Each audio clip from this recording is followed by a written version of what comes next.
I came from a world in working at Amazon and Microsoft where effectiveness was prized above people, well, especially at Amazon. And I saw how harmful that can be. So for me, the future I'm creating is one where leaders are celebrated not just for what they've built, but for how they built it, who they've brought with them, and who they've become in the process. And in order to do that, we really need to analyze what our narrative, our internal framework that's getting us to our future state is. And the stories that we synthesize are kind of the fuel that's going to get us there. But it's really all about our trajectory, essentially. Welcome to Grow Think Tank. This is the one and only place where you will get insight from the founders and the CEOs of the fastest growing privately held companies. I am the host. My name is Gene Hammett. I help leaders and their teams navigate the defining moments of their growth. Are you ready to grow? Today, we're going to talk about leadership storytelling. Now, that's a broad subject, and you may interpret that as how you tell your story to a prospect of your company. That could be a version of that. But we're actually going to go much deeper than that today with our special guest. We have Chris Hare. He is the founder of the Storied Future, and he talks about the power of narrative. If you're a leader, you want to make sure you understand your stories. You want to make sure you can use them in a way that will propel you forward and propel those around you forward and connect and draw people into you. Now, that's a kind of an interesting way to frame this in, but I had this conversation with Chris over dinner a few weeks ago, just getting to know him, and I was blown away because he gave me example after example of impact. I bring him onto the show today to help you understand why you want to be able to create storytelling leadership in a narrative that really does help you. And that is what we unpack in this day. I think we're just scratching the surface. I know that, it's hard to go deep with 18 minutes of conversation or whatever it was, but you really want to lean into this, see what you can get, see if you're interested in following up with Chris. He is an amazing human and he can help in many different ways. My name is Gene Hammett. I am a CEO coach, and I work with executives and leaders and their teams to create alignment. We do leadership development and manager coaching as well. All of this to serve those companies that really want to go to that next level. And so if you're curious about what it would take to get a deeper sense of alignment, to really grow as a leader and evolve as your company is evolving, and really stop pulling people along and have them push you and challenge you and truly be leaders across all levels of the company. And that's a mouthful.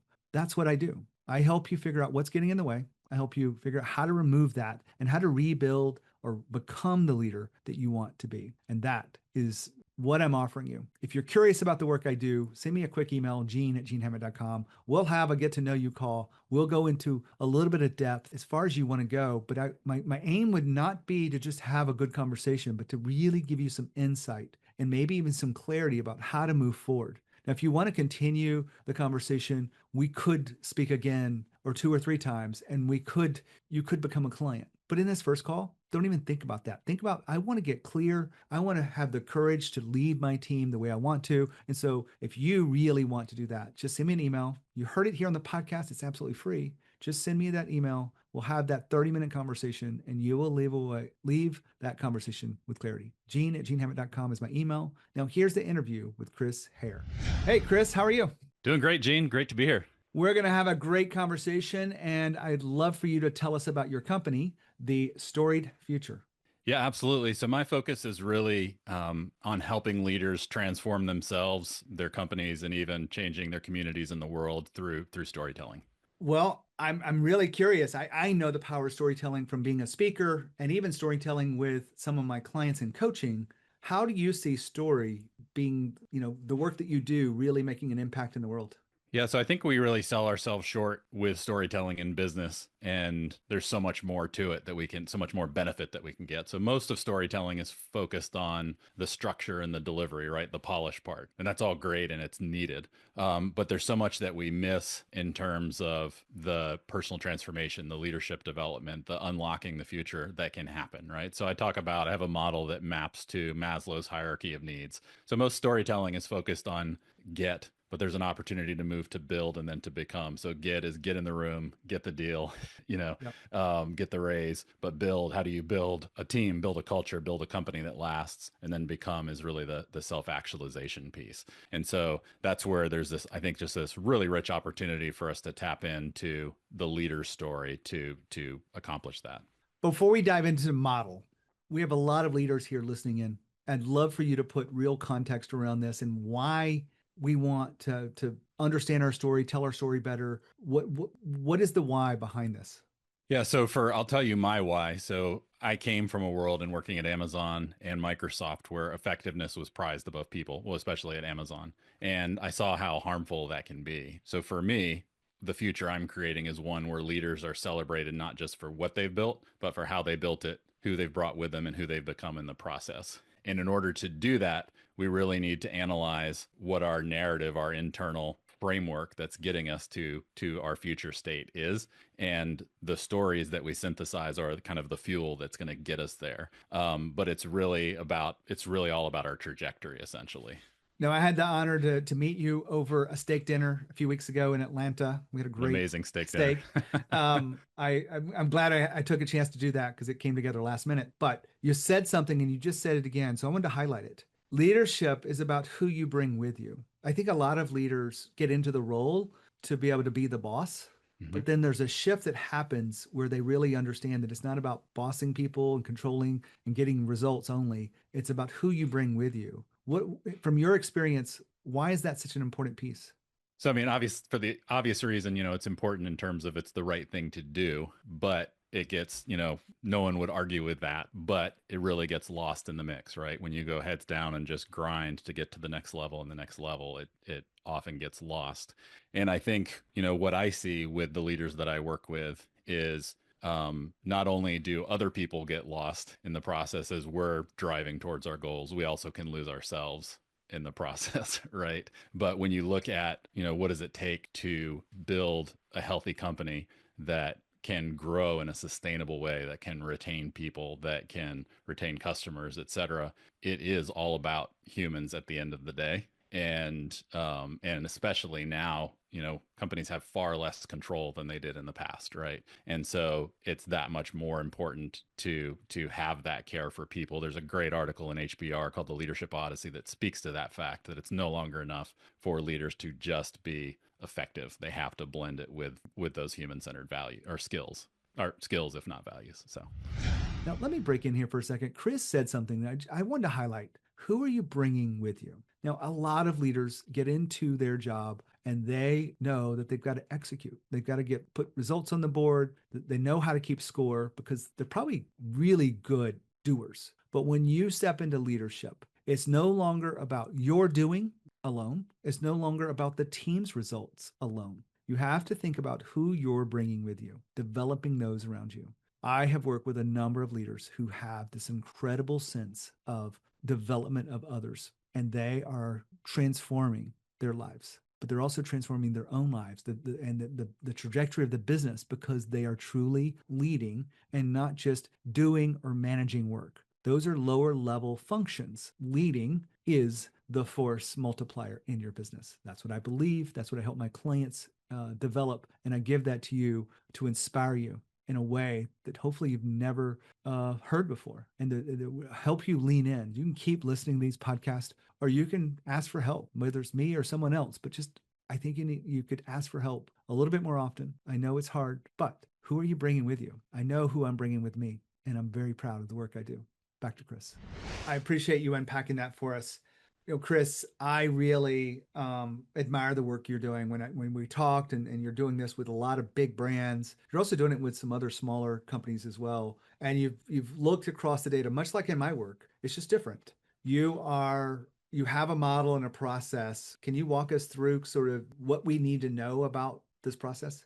yeah, absolutely. So when I ask a leader, what their story is or what their narrative is, I don't generally believe the first thing they tell me, not because they're lying, but because, that's the narrative they've been telling themselves. But the most compelling narrative or executive brand or messaging platform really comes from who they are authentically, right? That's what's going to match who they are and how people perceive them. And so in terms of the process, it's really about how do we mine that? And to do that, you really have to throw people off center a bit, right? So the first piece that I do is fast forwarding to the future and having people envision the first week of retirement or the last week of their life and seeing their life play back as a movie, right? And it's pretty remarkable the things that that can spark for people. And then the next piece is going back to their childhood and telling stories across their lifespan. And then and what we're looking for is what I call atomic stories. So it's not, the big aha, I invented this thing, I started this company when we went public or whatever. Those could be part of it,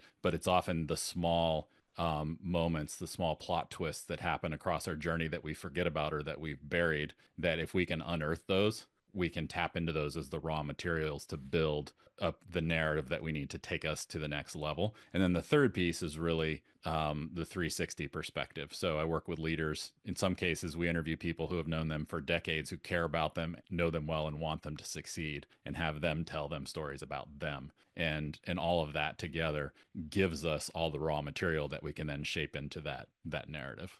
So you mined the stories first, mining, right? M-I-N-I-N-G. Is that the word you used? Yes. I love that because I know within my own life, we have some stories that propel us forward and some stories that we make up in our head that stop us. Yep. Are you able to sort through the ones that people make up? Yes, absolutely. So I'll give you a few examples. So I have one leader that I work with who worked in Hollywood for 15 years, switched to cryptography and applied math as one does, and then took out a $15,000 HELOC in 2015 and said, I'm going to become a trader, and then created TRADER, not the other kind, and then from there turned $15,000 into 1.6 billion in 10 years with a predictive AI investment platform. And what was fascinating in talking with him is I asked him, tell me a story about a time when you were a kid where you felt joy or pride in something that you did with zero input from anyone else. And he got aggressively angry at me. And I have his permission to share the story, but he got aggressively angry at me and said I didn't have anything like that. My life was not good. And he wouldn't answer the question. Fast forward 2 weeks to the second half of our workshop, and he showed up and he's like, you're not going to believe what happened. It's like I was sitting in the sauna. I wasn't thinking about this at all. And out of nowhere, the story hits me like a lightning bolt from when I was a kid. There was this First Peoples camp up in Canada. We had to survive in the wilderness a week, and then we finished it off with this canoe race, and I won. And it was 15 minutes of pure unadulterated joy of him telling this story. Yeah. Fast forward, that was January last year. A few weeks ago, I talked to him, and he said, I now experience joy every day. I don't experience a lot of joy, but I experience some joy every single day. So that's a piece where he came to me for executive brand. He had a big global PR firm for his company, but for his own narrative. And so we're working on that, but there's also the personal transformation piece. The 360s, I've got a midlife client who highly successful. His life story is a book could be a book or a movie. Miserable, wanted to sell his company and said, I'm sick of telling this story. Give me a new story to tell. 2/3 of the way through, I thought I was going to fail. Like we were just hitting a brick wall because I kept hearing the same story over and over, but we weren't cracking beneath it. But when we did the 360 interviews, when he heard the impact that he'd had on other CEOs, an investor, his executive team, it transformed him overnight. And he went from miserable to happy and content. And what I told him is, when you were little, you told me a story, you ran away at a year and a half. And you're 1.5 years old and a cop had to track you down, right? And you said, I've been on the run ever since. So it sounds kind of funny, just kind of a throwaway line. But what I told him is, you hired me to give you a new external narrative. You don't need that. What you've actually been doing is chasing happiness your whole life. And you should be happy based on what the world tells you should be happy. But what if we flip it and your narrative is actually, I'm finally home. And so how do we go deep right here? And so he's now told me I found my purpose, which is bringing happiness to other people. Now, Chris and I were just talking about cracking people open, which is a different way to say opening them up to what's really going on. Some people are stoic. Some people are more rigid and they're closed off to a new way of seeing the world and not very adaptable. Well, in my opinion, that's not very leadership-like. I've had a client one time that said, well, that's just who I am. And I said, do you have a growth mindset or do you have a fixed mindset? And we both chuckled about this because he definitely prides himself in his growth mindset. But this is an area in his life where he was like, oh, I probably have some work to do here. I'm more having that fixed mindset in this area. I want to work on that. And so over the next few coaching sessions, we were able to open him up. We're able to get a little bit deeper. And I know now he's got a lot more of patience. I didn't say that earlier, but that's what he was working on, his patience. And so that just gives you a little bit example of how I open someone up. There's many other tools I use, but you as a leader have to be able to open up people that are closed and not adaptable, that are rigid, inflexible. You see them. I know this. It happens with the smartest of people. And so your job as a leader is to figure out how to connect with them and open them up. Back to Chris. Such incredible work that you get to do and that you're sharing with us today. I know you said something in there that really got me curious, and it was about cracking someone open. So I can imagine a lot of the CEOs I work with are stoic when they're meeting with people they don't really know, and they don't let many people in their lives. And so sometimes they let me in, eventually they do, or else they're not my client very long. Yeah. But how do you get them to crack open? Is there anything that you've seen is that does work, or is there a couple of different things that you use? Yeah, so I think part of it, I mean, if you were to describe years ago, if you were to tell me what kind of work I would be doing one day and I had to guess what my clients look like, I would think, oh, they're probably, granola people who are really in touch with their feelings and love each other and want to make the world a better place. The reality is the people I'm working with generally are very type A, very high performing operators. And so what's interesting is they're hitting oftentimes an inflection point where they're feeling pain of some sort, where they're like seeking answers to really deep questions. Or they may come to me with something that's more, you could call it surface level, and then we're getting to that. But like the big thing really is me creating a space where they can tell the stories they've never told before in a way that can unlock transformation. But in order to do that, the methodologies are really catching people off guard, honestly, in a good way. And so some of the ways I do that is through sharing stories of leaders. And so having content that they can interact with, where you have, I have a client who was a VP at Amazon. He was an automaton. People were terrified of him. He wasn't mean.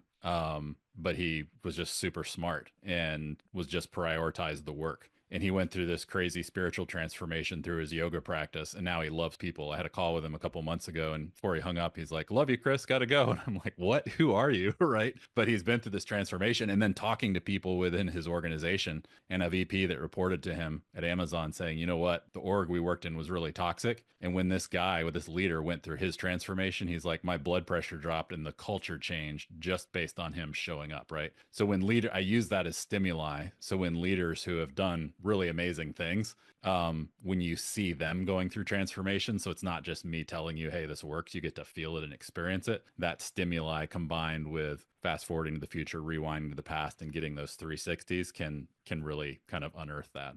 There's so many things going on. I'm admiring the work that you do.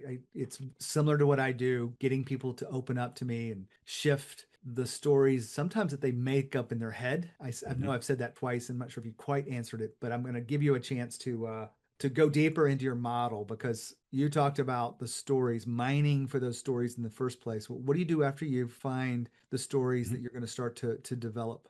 Yeah, so for sake of clarity, I guess I separate stories and narrative. So I look at stories as the raw material, the atomic stories are the raw material. So we harvest those, and I went through that process. And then it's about synthesizing those and making sense of them and connecting the dots between different patterns and looking at the energy of the leader, both positive and negative. And also looking at, because your executive brand or whatever the work is that we're doing has to be connected to driving business outcomes, right? So we find a way then to bridge that into what your business goals are, and then from there we decide kind of what Roger Martin calls within strategy where to play and how to win, right? So what's that differentiated future that only you as a leader can create, that aligns to your mission and your values and how you're uniquely wired. And then from there, that we build a narrative that's really that kind of that pathway that you can follow to the future. What's interesting with leaders, if you look at a company like, say, Microsoft were to come out and say, like, hey, we want to experiment with 3 to 5 different narratives over the next year or two,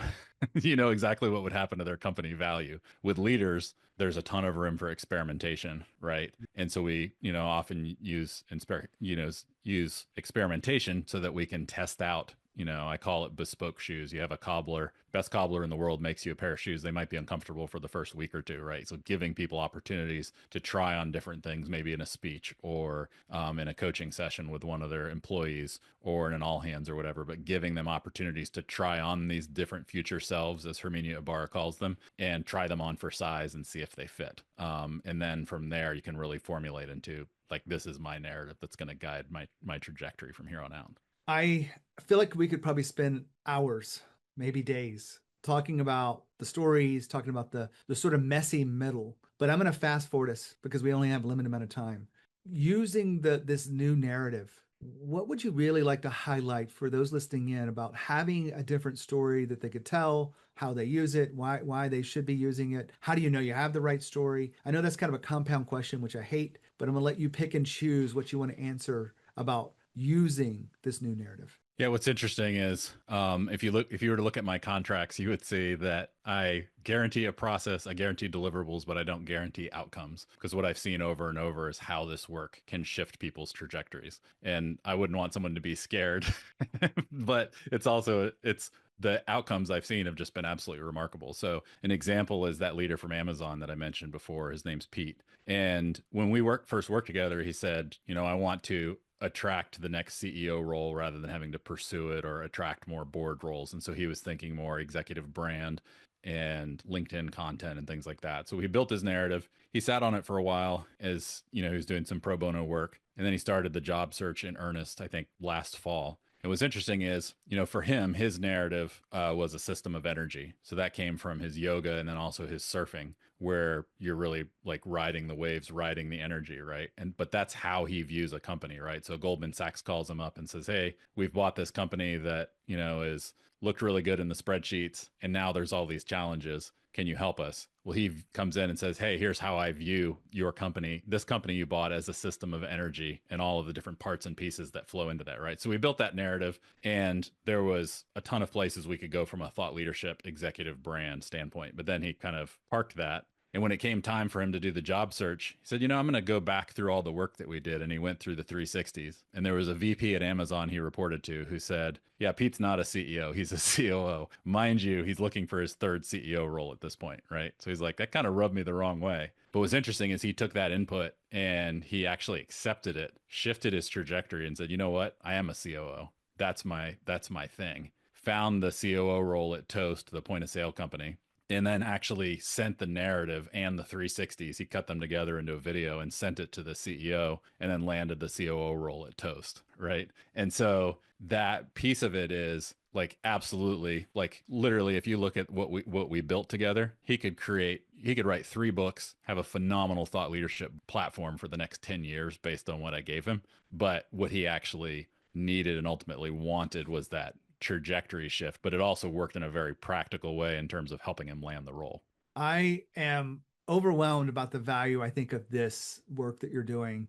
I will issue the warning with a smile that it could make you aggressively angry. It could make you actually go after something that you didn't know you wanted and change your whole direction and basically transform your life. So the warning, you guys heed it with caution, but I say that with a smile because I know that everything I go through, I grow through. And I know that's a cliche in this world, but when you address these narratives or these stories and you mind them and understand them, and then you are able to shape them with you in this process, and then you start using them and you start getting a different feedback from the world, it shows the value of the work that you're doing.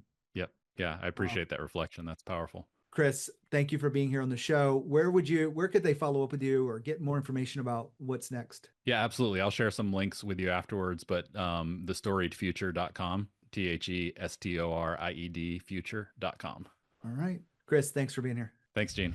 Now, I love this interview for so many reasons. Chris is such a genuine, kind-hearted man, but he also is very insightful. And the wisdom that he brings to this conversation about storytelling leadership is about something you really want to know. Because when you are able to strengthen that foundation, understand who you are, understand where you're coming from, and be able to communicate that in a way that can bridge the moments and the connection and the trust with others, you have something special. My hope is that you will take my offer to follow up with Chris And if there's anything you need help from me, make sure you reach back out to me at gene@genehammett.com. When you think of leadership and you think of growth, think of Growth Think Tank. As always, live with courage. We'll see you next time.